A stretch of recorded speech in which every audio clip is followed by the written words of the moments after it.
লক্ষ্য বিশ্ব অভিলেখ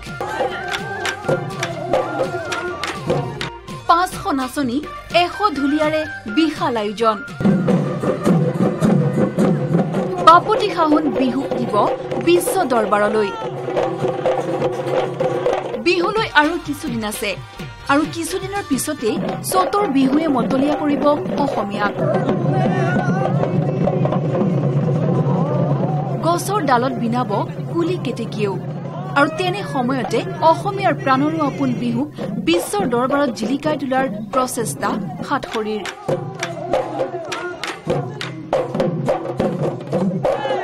সামাজিক আৰু সাংস্কৃতিক অনুষ্ঠান হাতখৰিয়ে চলাইছে বিশেষ প্ৰস্তুতি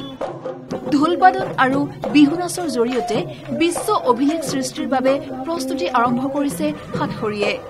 এয়া দেওবাৰৰ দৃশ্য দেওবাৰৰ দিনটোত মহানগৰীৰ ৰুক্মিণীনগৰ বিহুতলীত এইদৰে প্ৰস্তুতি আৰম্ভ কৰিছে হাতখৰিৰ সদস্যসকলে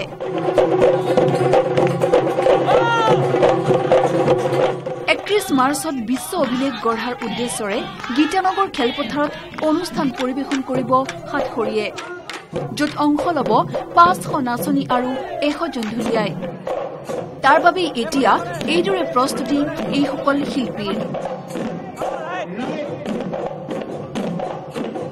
আমাৰ এটা জুৰহাটৰ পৰা আহিছে আৰু এনে গুৱাহাটী গুটেইখিনি আহিছে আৰু ইয়াতে অকল যে আমাৰ হেৰি বুলিয়ে নাই মাৰোৱাৰী সম্প্ৰদায় আহিছে বেংগলী আহিছে মুছলিম আহিছে ভাল লাগিছে মানে যোনটো আমাৰ বৰ অসম এটো মানে ইয়াত আমি প্ৰতিফলিত হৈছে সেই কাৰণে আৰু ভাল লাগিছে জাতি ধৰ্ম বৰ্ণ নিৰ্বিশেষে সকলোৱে অংশ লৈছে এই কাৰ্যসূচীত বিভিন্ন ভাষা সংস্কৃতিৰ লোকৰ সমাহাৰেৰে এই বিশাল প্ৰস্তুতি আৰম্ভ কৰিছে হাতখৰিয়ে সহযোগিতা বিচাৰিছে আপোনালোকৰো দিহানাম তাৰপৰা লগতে খোল বাদ্য আৰু আপোনাৰ সত্ৰীয়া নৃত্য এই সংমিশ্ৰণ কৰি এটা বৃহৎ আয়োজন কৰা হ'ব ৰংঘৰ তাৰপৰা হাতখৰি অনুষ্ঠান আৰু আপোনাৰ এচেঙাৰডালি উদ্যোগত এটা বৃহৎ প্ৰক্ৰিয়া আচলতে হ'ব 100 জন খুলীয়া থাকিব ঠিক তেনেকৈ দিহানাম গোৱা 500 গৰাকী থাকিব তাৰ লগতে আপোনাৰ সত্ৰীয়া এনেকৈ মিলি সৰ্বমুঠ 1000 গৰাকী শিল্পী থাকিব হাতখৰিৰ এই আৰম্ভপূৰ্ণ অনুষ্ঠানৰ যদি আপুনিও অংশ হ'ব বিচাৰে তেন্তে আপুনিও সংগী হ'ব পাৰে তেওঁলোকৰ এই অভিলেখ গঢ়াৰ ক্ষেত্ৰত সফল হওক হাতখৰি শুভকামনা থাকিল নিউজ 18 অসম নৰ্থ ইষ্টৰ ফালৰ পৰাও